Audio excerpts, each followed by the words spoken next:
बिहार में नीतीश कुमार सरकार ने जाति जनगणना के आंकड़े जारी कर दिए हैं और इन आंकड़ों के साथ ही कई सियासी समीकरण और कई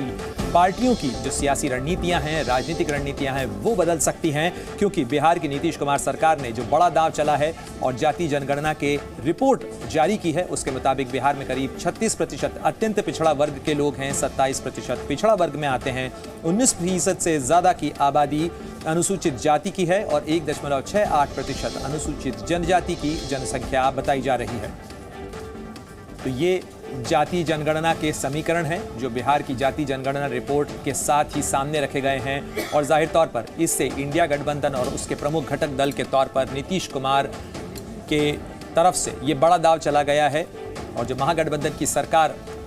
बिहार में काम कर रही है उसने ये दांव चला है, जिससे कई राज्यों के अंदर और खासतौर पर आने वाले चुनावों के लिहाज से समीकरण बदल सकते हैं।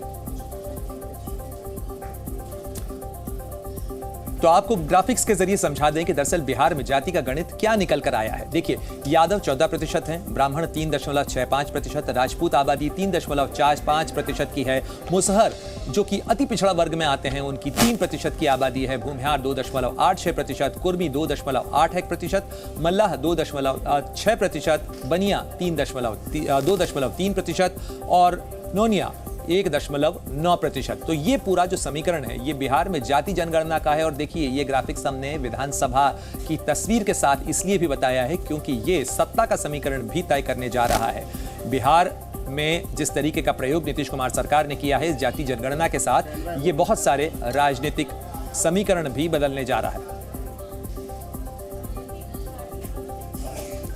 और आपको बता दें कि इस जाति जनगणना को लेकर मुख्यमंत्री नीतीश कुमार का ट्वीट भी सामने आया है। मुख्यमंत्री नीतीश कुमार ने इस जाति जनगणना के आंकड़ों को सामने रखा है और साथ ही जो गठबंधन में सहयोगी आरजेडी है उसके सुप्रीमो लालू प्रसाद यादव ने भी इस पर खुशी जताई है, जिस तरीके से जाति जनगणना के आंकड़े नीतीश कुमार सरकार ने सामने रखे हैं।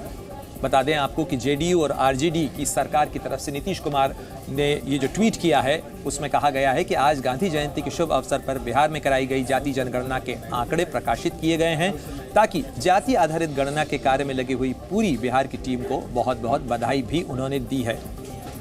जो आंकड़े जारी किए गए हैं उसमें जाति जनगणना के औचित्य को ठहराने की कोशिश की है, उसे सिद्ध करने की कोशिश नीतीश कुमार की तरफ से की गई है। बिहार के मुख्यमंत्री नीतीश कुमार ने जाति जनगणना के आंकड़ों के साथ ही पूरी टीम को बधाई दी है कि एक व्यापक जो एक्सरसाइज है, जो पूरी व्यापक प्रक्रिया की गई वो इसके साथ पूरी हुई।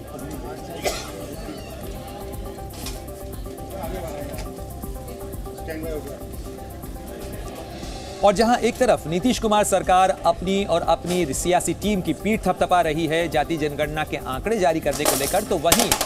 बीजेपी ने इस मामले को लेकर हमला बोला है। बीजेपी के नेता और केंद्रीय मंत्री गिरिराज सिंह ने हमला बोलते हुए कहा है कि कहां तो 35 सालों के कामों का हिसाब देना चाहिए था, 35 साल के काम का ब्यौरा देना चाहिए था नीतीश कुमार सरकार को, लेकिन उन्होंने ये रिपोर्ट जारी कर लोगों को भ्रम फैलाने की कोशिश की है।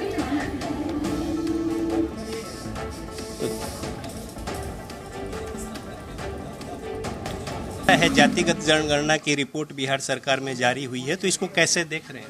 मुझे कुछ समझ में नहीं आया कि हम जातीय जनगणना का विरोध नहीं करते, सम्मान ही करते कि 13.5 करोड़ बिहार की आबादी कहा जा रहा है और ये 2.83 करोड़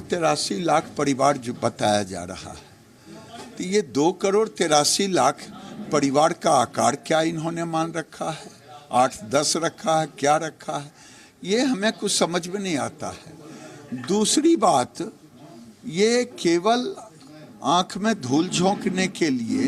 इनको तो 33 साल का रिपोर्ट कार्ड देना चाहिए, 15 साल लालू जी, 18 साल नीतीश जी, कि